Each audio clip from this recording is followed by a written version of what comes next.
আসসালামু আলাইকুম। লক্ষণীয় একটা বিষয় হচ্ছে যে এখানে এখনও গরু বা মহিষের গাড়িতে করে কিন্তু আম নিয়ে আসা বা নিয়ে যাওয়া হয়।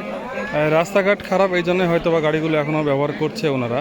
তো এটা আমার খুব ভালো লাগছে, এই জন্য ভিডিওটা করলাম। গরুর গাড়িতে শক্তিশালী জিনিস, কাদা টাদা কোনো বিষয় না, যে কোনো রাস্তাতে এটা ব্যবহার করা যায়।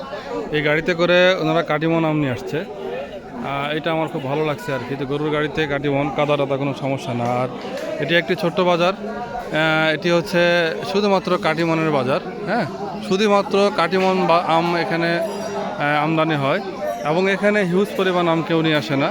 ছোট বড় যার 1 carat, half carat, 20 KG, 30 KG চলে, যার যে পরিমাণ আম গাছে আছে সেটুকুই এখানে নিয়ে এসে সেল করে আর কি, পাইকারি বাজার। এটা চাঁপাইনবাবগঞ্জের রহনপুর বোয়ালিয়া বাজারে এটা অবস্থান। এটা শুধুমাত্র হচ্ছে কাটিমন আম বিক্রি হয় এখানে।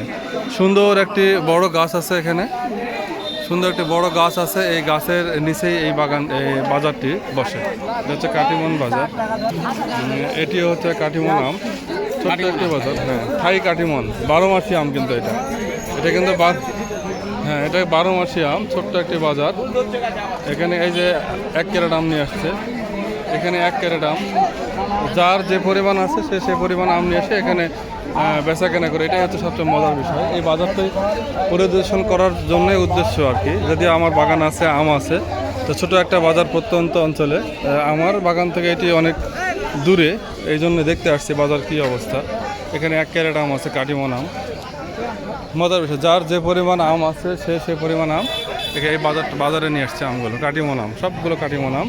এখানে কাটিমন ছাড়া অন্য কোনো আম নাই এই বাজারে, সবগুলো কাটিমন। ফ্রুট ব্যাগিং আম, পাকা আম, গাছ পাকা, আদা পাকা, সব আম এখানে আছে।